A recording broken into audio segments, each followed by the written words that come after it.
Hello, my name is Shane Brody. I'm traveling around the country talking to trans, non-binary, intersex, gender non-conforming people, allies, parents, sometimes even trans minors, which is pretty cool. A lot of parents are fired up and, about protecting their kids, so I've been talking to them recently. Right now we're in Eastern Oregon, which is so lovely. Goodness gracious. I like all the mountains around here, and it's June, and they're still snow-capped, and I noticed on the map it said something about the Little Alps or something like that nearby, and I think the Wallowa and the Blue Mountains, is that it? Wallowa. Wallowa, okay. Yeah, you can tell I'm not from here. Not from here either. Yeah. I did live in Portland for a little while, but every time, I worked as a geologist there actually, but every weekend I would actually come out here to Eastern Oregon, and look for different kinds of rocks, do rock hounding and camping and stuff. It's just so beautiful. What do you want to say? I am so into crystals and rock hunting right now. Yeah. Especially since I just finished chemotherapy not too long ago. Okay. So right now I'm really into hiking and just finding a bunch of random pretty rocks. So I totally understand. Yeah. Yeah, I mean, it's perfect out here. There's fossils and volcanic stuff, and I mean, it's pretty wild. Yeah. So I'm a trans person. I'm having a good time talking to people in my community or adjacent to that community. And my guests here are going to introduce themselves. Here you go. So I am Mallory, and I am trans male to female. All right. I'm Sam, and I'm trans female to male. I am Kat, and I'm non-binary. All right. And my name is Shane, and I'm a trans man, and I started transitioning a long time ago. Anyway, I'm starting to get the white in the beard now. So we're here in Eastern Oregon. Did you all grow up here? Yeah. I grew up here. Actually, me and Mallory kind of grew up together. I was on one street and then just right across she was.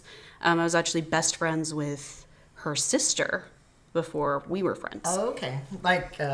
You went to school together and all that? Yeah. I imagine, I've only been here for a couple hours, but it seems really small. Yeah. Does the community kind of extend out into the hills at all, or is it pretty much centered here in town? Well, we have Meacham and Perry and a bunch of other small, tiny communities that come. We have Elgin and Embler and just so many little tiny communities that come to Grande and stuff to commute and stuff and get groceries and socialize and all of that. Right. So we're the main point. Is this an agricultural community? Yeah. What's the industry? Mainly cows, pigs, wheat. Just really country life over here. Okay. Corn, definitely. Okay. Oh, really? I wouldn't imagine that there would be enough sun here for corn. It seems, does it get sunnier later on? It does. Okay. Yeah. Right now, I think that they're doing sunflowers and stuff. They alternate their crops and stuff like that. Is that for oil? Sunflower oil or something? I think they do it for sunflower seeds and oil, but I'm not quite sure. Oh, okay. Yeah. Okay. How about you? Did you grow up here? No, I actually grew up in Missouri. Oh, okay. Around the Lake of the Ozarks. Oh, okay. Yeah, that's kind of that's a resort area. Yeah, it is. Is the Lake of the Ozarks, is that a natural lake or is that a reservoir? It's a man-made. Okay. Yeah. Okay. They flooded many towns to make it. Oh, they flooded one of towns. Those. Yeah. Oh. Was that during the Work Powers Administration type of era, about 100 years ago? I don't know how long ago it was, but wow, I just know a little bit about the actual history of it. Well, tell me a little bit about it. I know that it's got more coastline than the coast of California, and it's just crenulated. Yeah, it's huge. Yeah. And there are catfish bigger than houses down there. Okay, so that means they're really old. Yeah. Okay, all right. Yeah, it's huge. And it's a big tourist attraction. Yeah. So. Yeah. Is it stocked like with fish too, like trout or something? Bluegill, catfish is the main thing that I would always go Okay. after. Crappie, I suppose they would probably stock it. Yeah. So Yeah. Yeah. How about you? Did you grow up here? I did grow up here. I've lived here my whole life. Just lived around the area and had family in several other little towns around here. Okay. So I've got family up in the Wallowa County, Okay. and then I've got Is that north of here? the Northeast? yes, I A little believe bit? so. Okay. And then I've The, got the mountains do a strange thing. oh over yes, there. Yeah. I need to look up the geology because it looks kind of like a heart or something, like the way the valley is. Over right. there. It's very easy to get lost. I bet. Going to places because you think you're going one way, and then you actually need to turn, but the road just keeps going straight, and then you get Yeah. all sorts of puzzled. Yeah, there's a little Buddhist temple there in Joseph that I want to visit. Oh, That's over there. Yes. It's in a valley there. Mhm. Yeah. So you grew up around here. You all grew up around here. What keeps you here in a small town, as trans people and non-binary people? So I'm imagining that the community here is really small. Maybe, I think if I lived here, I would feel maybe a little isolated. I can put a little bit of information in Sure. there. Being from the Midwest, it's not super inclusive to trans people. Sure. This is a small area. Yeah. However, we have the campus for the Oh, Eastern college. Oregon University, right? the college campus. Yeah. That keeps a lot of traffic in of people from all over the place. Yeah, right. Very Yeah. trans friendly and Okay. all sorts of people. I noticed on the radio too, I don't know if it was NPR or some public radio, but they actually had some trans people on the radio. Like there was, and also I think a lesbian was being interviewed. It was kind of interesting. I was like, oh, where am I? Oh, yeah. All Well, the it is rest Pride was Month. conservative, right wing, like Mm-hmm. Christian stuff. Yes. And then all of a sudden I was like, whoa. Yeah, we just had a tiny little pride parade. Oh, really? And stuff Oh, downtown. awesome. Not that many people attended, but it's a small it's so small town. Yeah. and I feel like if more people knew about it, they would come like in support Okay. of it. Yeah. Because like I'm part of the community and I didn't even really know that it was happening. Okay. Somebody didn't advertise it. well Yeah, enough. it wasn't advertised well enough, but it happened and it was great and it was really cute. So What happened? just a bunch of people went down on Adams and just walked with all of their pride flags and stuff, all different kinds of, all of the flags.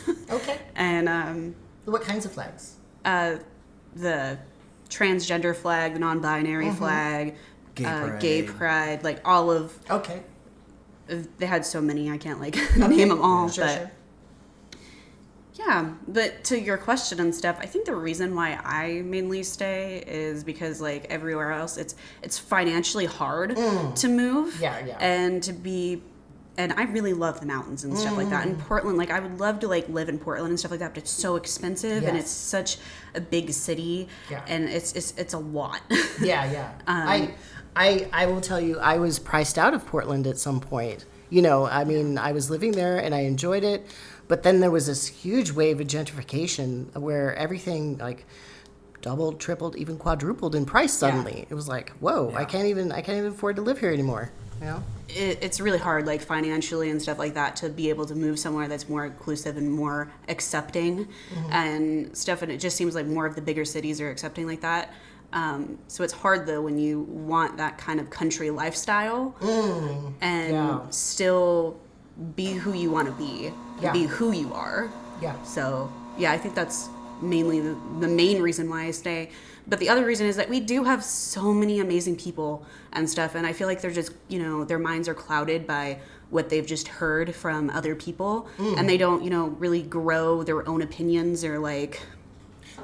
Was there, when you say that, have you encountered any sort of in-person kind of unkindness or, inconsideration, that sort of thing? And did that happen during like the Pride, festival? Not during the Pride Festival. Everybody was really like kind and stuff. Like it seemed like more we did the LGBT parade, and that was fine. But the thing that we got more hate for was the Black Lives Matter movement. Oh. We had people throwing water bottles at us and that's over spitting the last, on us and the stuff. last And that three- was the last 3 years or so. yeah. Okay.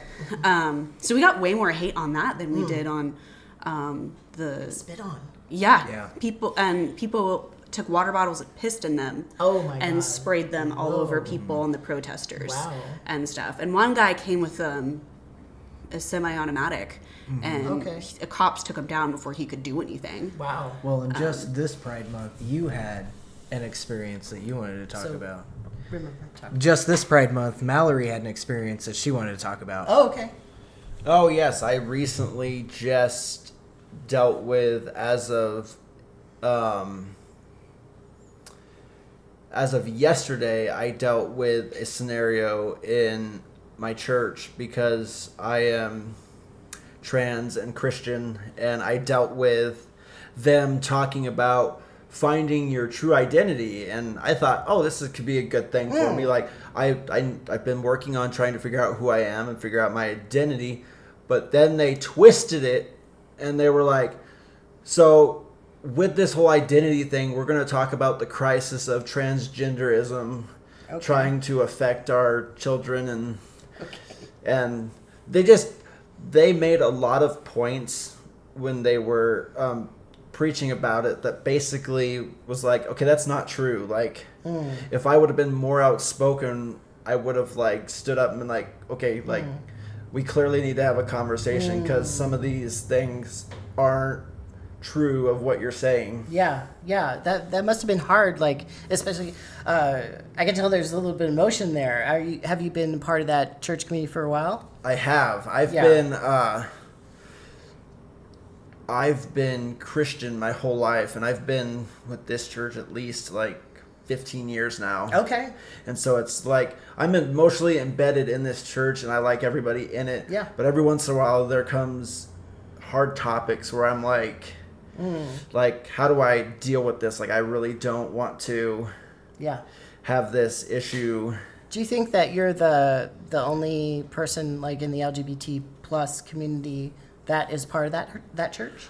I don't think I am. I feel I've not got confirmation from said people themselves, but I've heard from other people that, hey, so-and-so mentioned to me that they felt like they were bi or that they might be bi-curious. Okay. And I said, oh, okay. I said, I haven't talked to them about that, but I'm sure there's other people in there. And I'm one of those people that really believes in, like, despite what the Christians are trying to tell us to do to my fellow LGBT brothers and sisters, I'm just like, no, I love everybody. I still believe the way, they say that Jesus believes, Right. loves everyone. Right. Like, right. you're telling me Jesus is up there like, fuck them gays or fuck the LGBT. No, Right. Jesus is like, or black people. right. Apparently. Yeah, and Jesus is like, I love you all. It's Yeah. like, Wow. God, we're talking a lot about trans stuff, but it must have been so frightening, even though, as white people here too, I would think, it sends chills down my spine to hear that people were so virulently racist during those Black Lives Matter protests. How does that make you feel, like, living this community now, knowing, like, so blatantly who's around you, So we have a lot of like diehard Trump fans, Okay. and that's where like most of them were coming off of and stuff. Like when the protest was happening, we literally had a boatload like across the street of just Trump supporters yelling and screaming at us, and Okay. all packing and stuff. And the rest of it, we're just peaceful protesting. Is there open carry here? Yeah. Okay. Yeah, there is. So like luckily nobody like shot. Someone did shoot a blank gun and stuff. They got in trouble for it and everything like that. But what the still, hell is it that? caused a lot of like fear and stuff like Yeah, that. of But course. of course, we just stood our ground and did our peaceful protest. Wow. That's so cowardly to shoot off a gun. That's so cowardly. Well, and it's we gotta make sure that our people of color and our LGBT community are safe and stuff. And in this town, it kind of makes it hard to feel safe when you're a person of color or a minority of being part of the LGBT community. But I really feel like when Mallory was talking about her religion and everything like that, that is what I was talking about when people are clouded. Because they take religion so diehard here, and that's fine. I respect your religion, I respect everything like that, but I really don't believe that, God hates, he told you to love a whore, so Exactly. love your neighbor. And we're if you're a believer, if you're not a believer, I'm sorry if this is offensive language, but we're all children of God. God made all of us. So speaking again of your church community, because that's very personal and that's very close to you, and you're a young person, so being 15 years, that's a lot of your life. How are you going to deal with that in the future?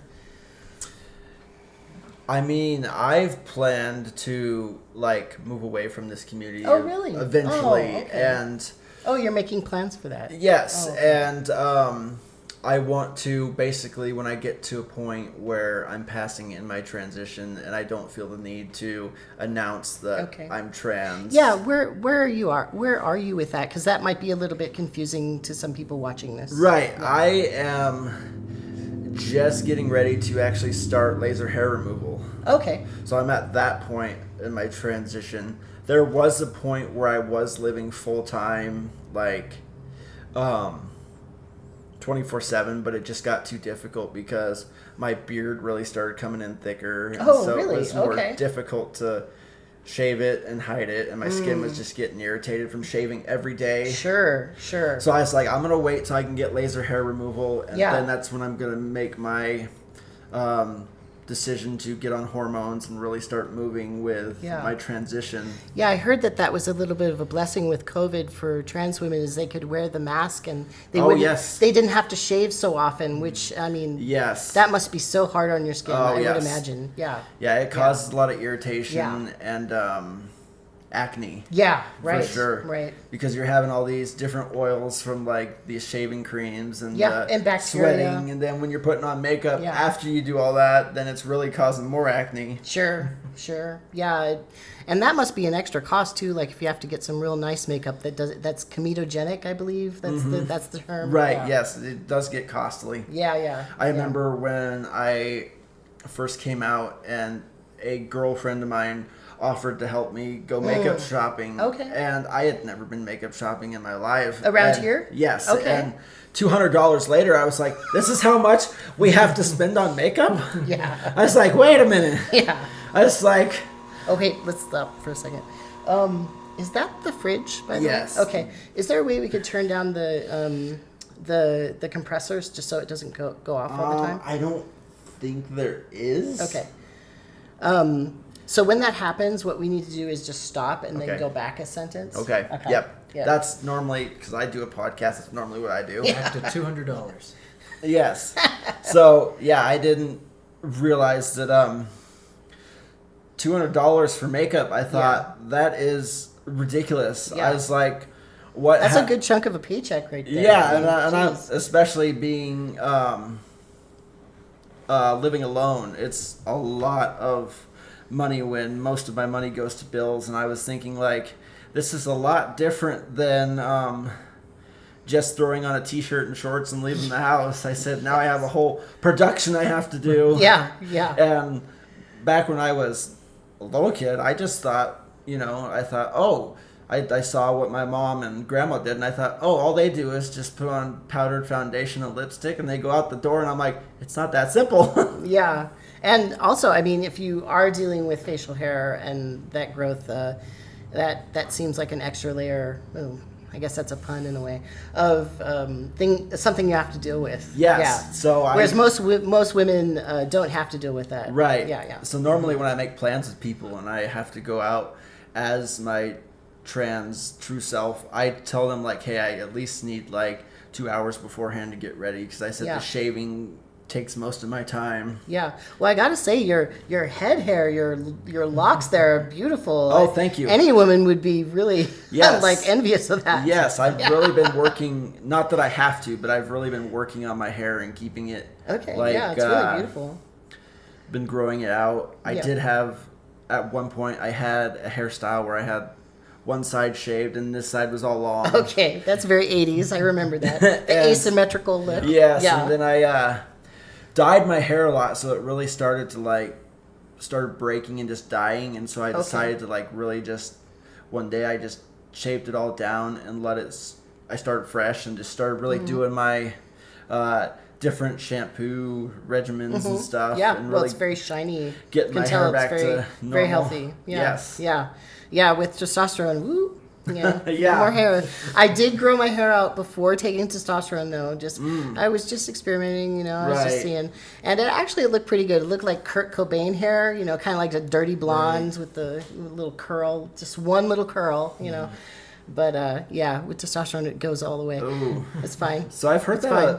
I've heard that quite a bit that Yeah. happens with trans men. It's just what happens. And do they have like some sort of way to combat it? I think some guys do. There's like some pills and there's some topicals, but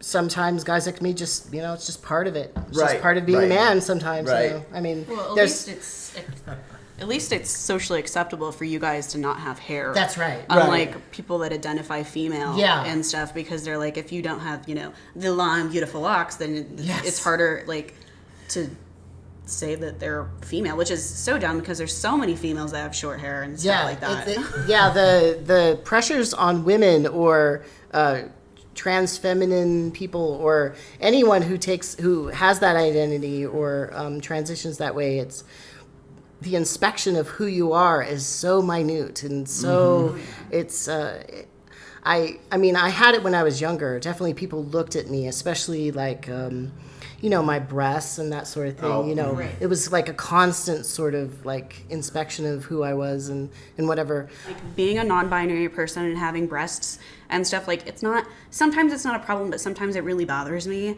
Yeah. Because people, immediately look at them and they're like, oh, you're obviously female. Sure. You're obviously, Sure. and they start, calling me, sweetheart and, Okay. That's stuff when, like that. And that's where I'm like, draw the line. And I'm like, no, Yeah. I'm not. Recently I just, I came out to my, coworkers and stuff because they got on this topic and stuff like that about pronouns, because my boss was just asking me like about pronouns. She's so sweet, but we have this guy and stuff. He stepped in and was like pissy about it, and What pronouns do you go by? I prefer just using cat. Okay. Because when I tell people I prefer they them, they get really angry. Okay. And they automatically are like, well, there's not, you can't be non-binary. There's male or female. You can't So basically kind of every time you bring it up there's some sort of fight. Yes. Okay. All right. 100%. It's just a lot. And so when I was having this conversation, just explaining why you should use proper pronouns and whatever pronouns that people prefer because of mental health and how that impacts people so much. Right. And if you say one wrong thing and stuff like that, it could be your fault that they have a mental breakdown or something bad happens to them because they don't feel safe. And especially in a working environment. Yeah. And people that self-identify aren't hurting anybody. They're just trying to be themselves and be open about who they are. Yeah. Yeah, I see people making jokes like that. Whether sometimes even friends of mine have made jokes like that, and I'm like, these people know I'm trans. They've known me for a long time. I think some people don't realize that it's actually a very impactful thing that they're saying sometimes. Because it's so prevalent in the culture now to say stuff like that. So I had a friend. Her husband wore a shirt that said, something like identifying as a attack helicopter, and she put that picture on the internet and like, oh, this is so funny, isn't it? And I wondered about my friend after that, like, because she knows that I'm trans and she respects me. I know that she respects me. We talk all the time, you know. But for me, it signaled to me that her husband was unsafe and that she really didn't get it. You know, even though that she's a friend of mine, even though she's a friend, she doesn't quite get the depth of how that can make somebody feel unsafe. So it's hard. I feel like it's definitely hard for people that want to be an ally so bad. Yeah. And then they start saying things that are, you know, it's like garbage coming out of their mouth, and they say things that they don't actually mean or understand, because they're trying to be funny, or they're trying to, you know, I don't know what they're exactly trying to do, but it just makes everybody feel really uncomfortable that are in that, you know, in that boat. Yeah. And it's just something I struggle with on a daily basis. If I bring it up, it must be I hear that a lot from non-binary people, that it is a kind of a daily struggle. So what other kinds of things do you deal with, I guess, as a non-binary person? Well, my family, definitely. Yeah. My mom doesn't understand it. She already had such a big fit about me dating Sam and marrying him, being a trans man. Okay. Because she... Are you guys pretty out? Yeah, definitely. Yeah. Sam's been out for a really long time, going through his transition and stuff like that. He's actually getting a surgery soon on the 20th to get his uterus removed. Yeah, I'm getting a hysterectomy. Okay. Yeah. Did you transition here, like physically? Like I live here, but I have to go get my surgeries. I'm getting my hysterectomy here. I got my top surgery in Walla Walla, Washington, because that was the closest plastic surgeon. But I also have an endocrinologist in Walla Walla. Okay. So I'm gonna go there tomorrow. Oh yeah. Yeah. Is it a bigger community than? Yeah, it's kind of bigger, but it's also pretty small area. Yeah, too. it seems similar. Yeah. Yeah. Agricultural. Yeah. Kind of isolated a little bit by geography. Yep. Yeah. It's a nice little place. Yeah. That's interesting that there's so much more medical help available there, though. Right. Why do you think that is, in a very similar community? Well, I know that a lot of the conservative views around here really hold the area back. A lot of the conservative Christian values. Yeah, there's even like a secessionist movement here. Yeah, there is. Yeah. They're trying to become a part of Idaho, which you know, we're hoping and praying that does not happen. Well, it's not going to happen because it would have to go through the federal government. Yeah. So. But the vote that they're doing, these votes that they're doing, are just kind of protest votes. Yeah. Yeah. But yeah, that's happening. So I think that's a big reason about why a lot of people have to either go to Washington or Portland in order to get their medical necessities. Okay. So even though the state laws here are pretty good, in fact, Oregon is kind of, to use a term, kind of a sanctuary in a way. Like, people are moving here from redder states. This is a very red part of the state, though. Right? I mean, there's a secessionist movement. There's a lot of really open, vile racists here. Y'all get, sounds like, harassed a lot, subtly as well as overtly. But you're here. Do you think that having the good state laws helps you, though? I guess I'm trying to figure out what's the difference between Oregon and Washington, like why it's a little bit better in Washington. Because I think of these two states as very similar. I think it's pretty similar to the fact that in Oregon you can have marijuana; it's very legal. Okay. But in this town, you cannot buy marijuana in this town. Okay. You know, it's they're because they're able to set their own rules that they want and elect their own officials. And I think it's definitely the country aspect of it, and sadly that kind of brings certain views, very right viewed. So is it that the state or not the state, but the municipal government or the county government is just so restrictive versus the state, that it kind of overrides what the state does. Is that maybe what it's about? Like we have an independent in office right now. Okay. What does that mean? How would you explain an independent? I mean, an independent's an independent, but What I'm getting at is this person more right wing than the Republican Party? well, we don't know yet. He Okay. just got voted in. Yeah, the research that I've done on him and stuff like that, he seems a lot more right winged. Okay, more so than the Republicans. Yeah, I feel like. Okay. Yeah. Or maybe that's a worry. Yeah, I feel like it's more of a worry. I'm not quite sure exactly what his status is on that. Okay.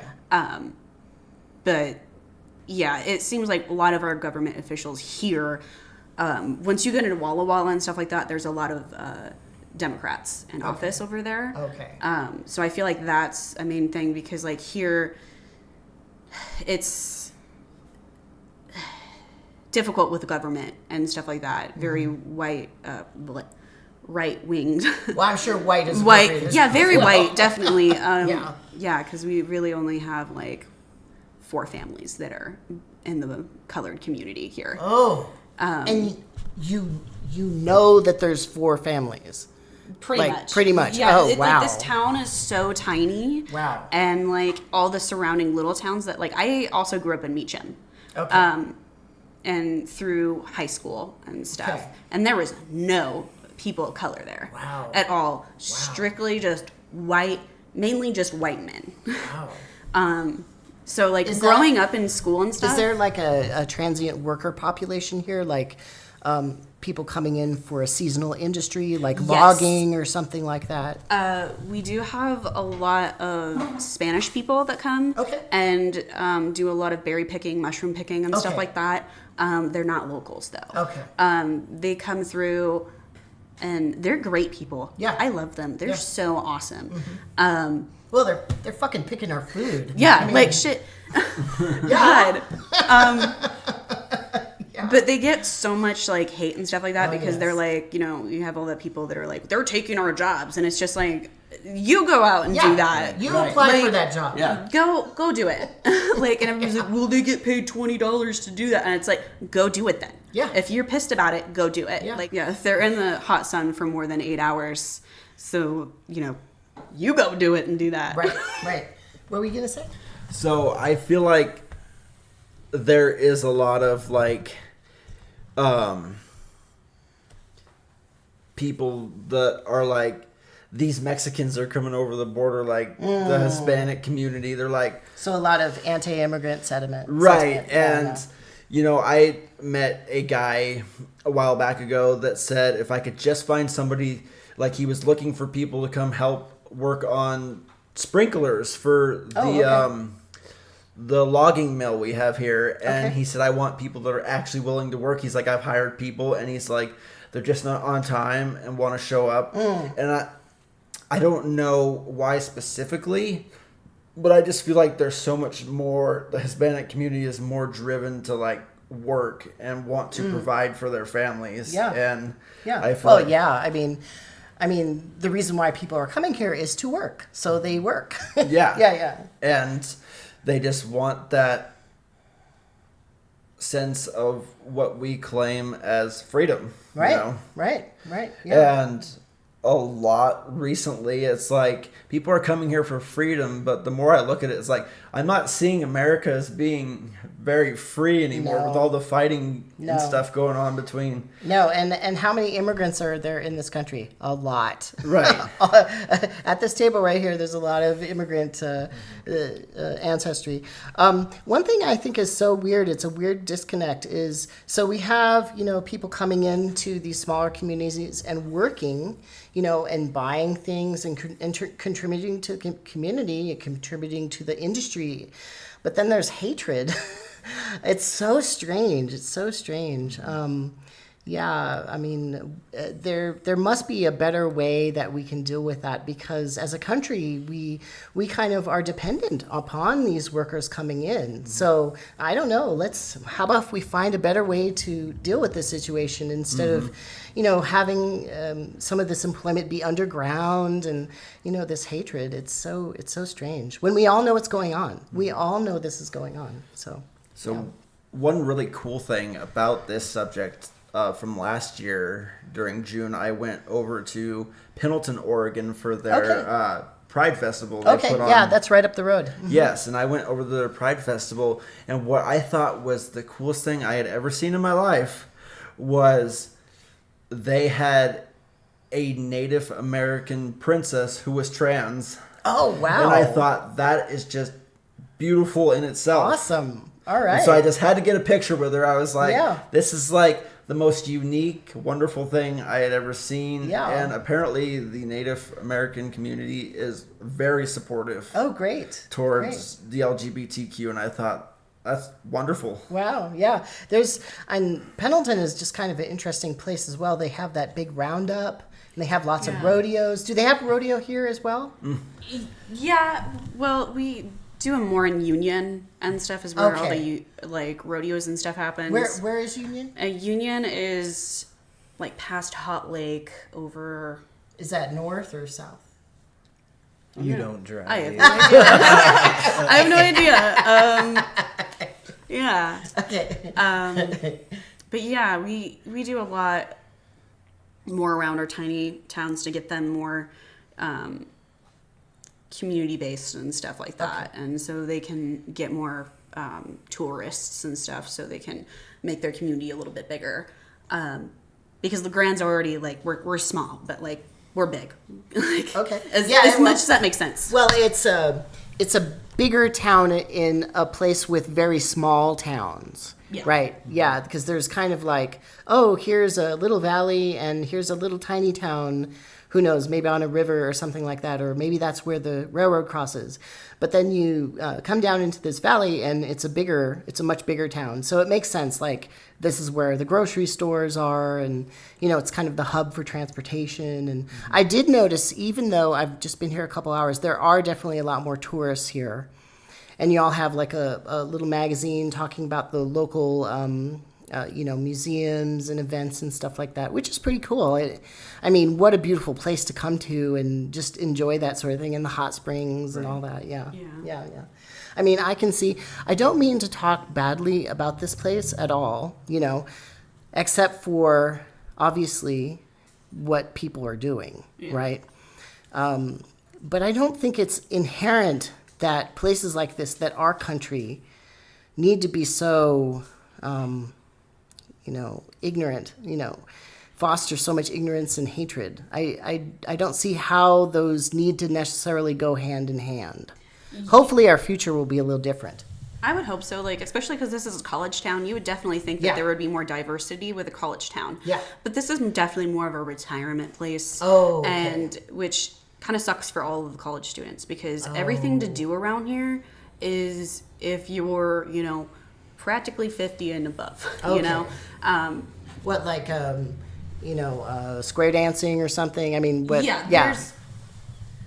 There's like, the only things that the college students could really do is, go to the bars and go to Hot Lake. Okay. Really, and soak in the tubs. Like, there's no clubs to go to. There's not, like, we have a baby middle mini course of mini golf. Okay. But that's very seasonal and stuff. And you know what they do in Fairbanks, at UAF, because the local bars are a little bit rough in actual Fairbanks itself.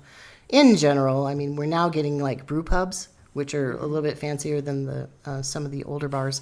Yeah, some of the older bars, you walk in and it's like, oh, I'm gonna get beat up, right? Yeah. So UAF kind of was proactive. They're not proactive about much. You really are not.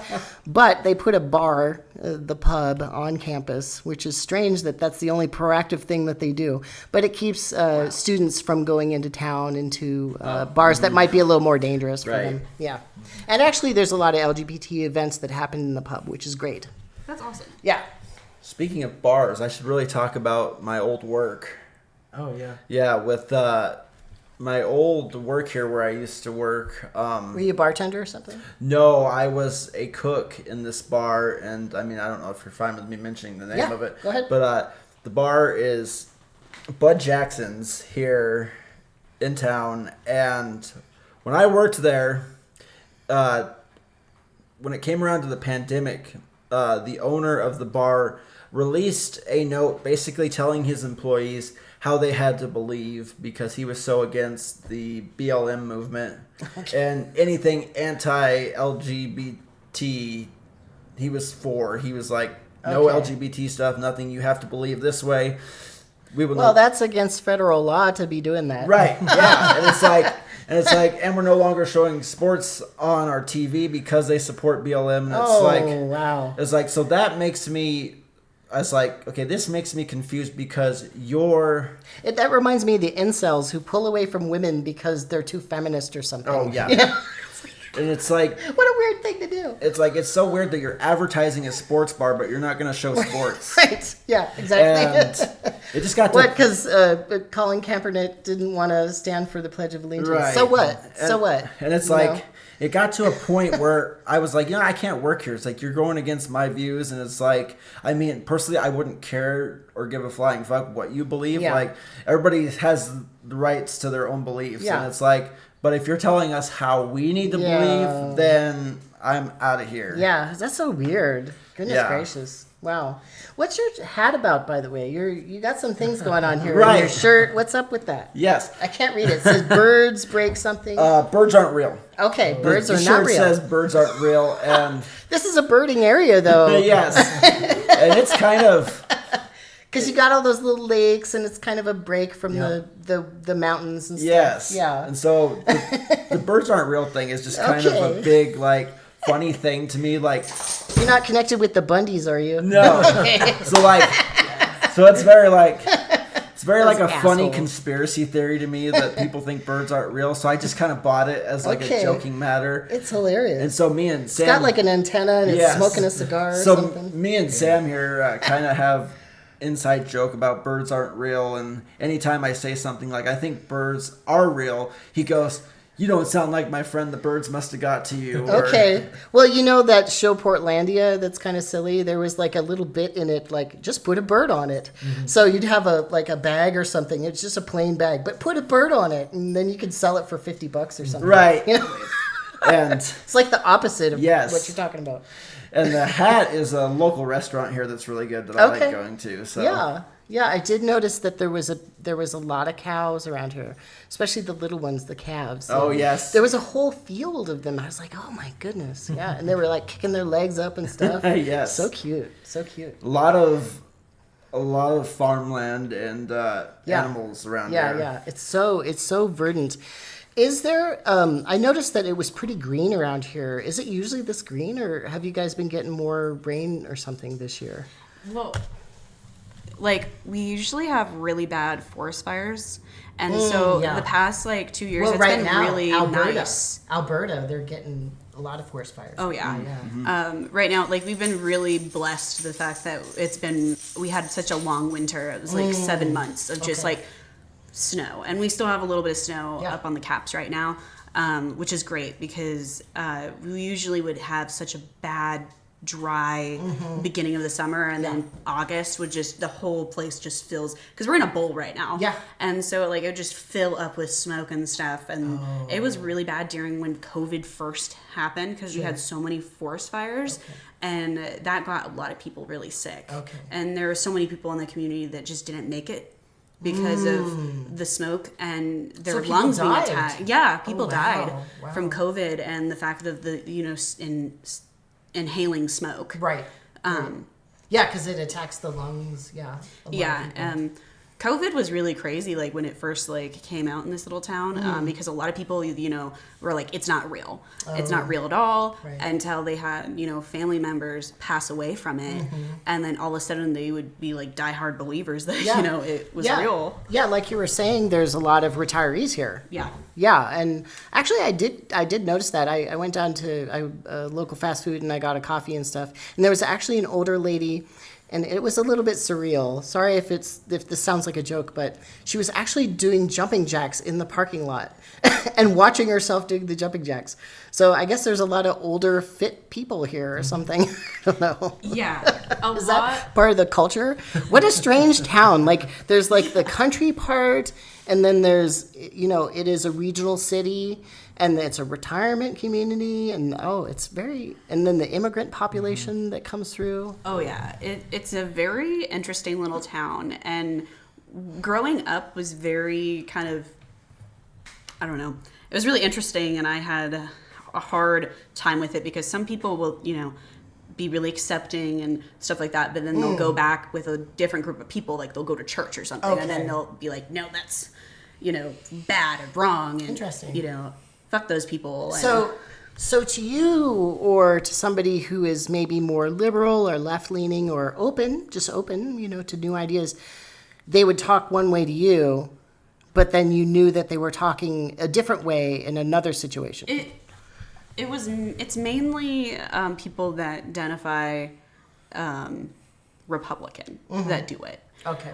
Because they want to say that, I'm inclusive, I'm supportive, but then they're like, but, you can't be trans, you can't be gay, you can't, have abortions, you can't Have healthcare at all. Basic healthcare. If you're a female, you can't take care of yourself. You're meant to just pop out babies. So it was really hard. I don't mind if people make those own personal choices for themselves. Yeah. But then imposing it on other people doesn't seem real conservative to me. That doesn't seem like small government to me. Right. Yeah. And like growing up and stuff, and I was very much like what you would call like a tomboy, right? Sure. And I was like a Gothic tomboy. Really interesting. Huh. Like What is that? Gothic tomboy? Well- I don't think I've ever seen Gothic tomboy. So I was, as a kid and stuff, like even now, I'm really into special effects makeup. Okay. And I had, Do you watch those shows where they... yeah, I do Okay. like Face Off and a bunch of other ones and stuff. I went to HauntCon in Portland, and I actually got to meet a famous Mr. Smith. He's an artist that has done makeup on The Exorcist. And okay. stuff. So that was super cool meeting him. I was gonna enroll into his college and stuff, but other things happened and stuff. But Going to Portland is quite a hike. That's several it's four hours Yeah. away. Yeah. That's a ways. Yeah. It is. They have pretty cool stuff over there. Yeah. It's just not as like you can't do hiking as much and Yeah. as much fishing and stuff. You have to go a couple hours out Yeah. to do that, and that's my main reason why I don't really like it. Because Okay. here I can just go. Okay. But So going to Portland is like a vacation in a way. Like you go there for Yeah. events and then you come back home. definitely. Okay. Yeah. But when I was growing up and stuff like that, I was like a Gothic tomboy. So meaning that I would, here. yeah, around here, and I got, I was deemed as the child that was worshiping the devil. Okay. And I've Okay. always been very like in the community, like, oh, that's a bad person, just. So I would come to school wearing contacts and cat eye contacts Okay. and half my face like torn off with makeup, black lipstick and stitched Sure. mouth and stuff like that. I expressed myself in a very interesting way, and I really loved dressing in my brother's clothes. I would always steal his clothes all the time. He'd get so mad. I'm a twin. Oh, okay. So he's an interesting person too. Well, I think sometimes when you're in these smaller communities that are very conservative, it's almost like you have to be over the top, right? To kind of push back on Yeah. the boring or the, restrictive or whatever. It's like, screw you, Well, there's definitely like nothing to fucking do out here. Yeah. So like as a teenager and shit, like the only thing you can really do is like tear shit up and cause, destruction in people's eyes. Make them think that you're something that you're not or whatever, If you have because like it's a fun. nice hot rod and go down the road or something. Yeah.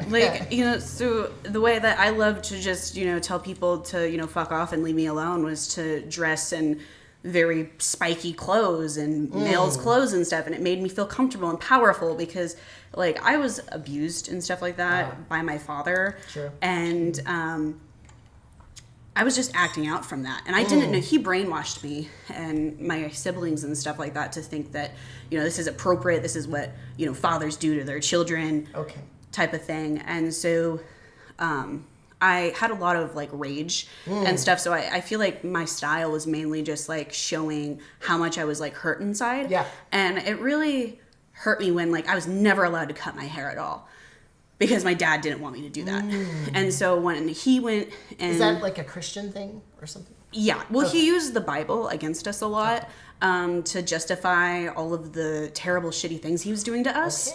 And so that is a part of why I would wear like pentagram earrings and, you know, be like, wear a coat that says I worship Satan. Just because I was going against what he was trying to do. I hear what you're saying. It's nice to like push back. That sounds very punk, actually. Yeah. When I was younger, I was a punk, and you know that's what we did. We channeled our anger into creativity.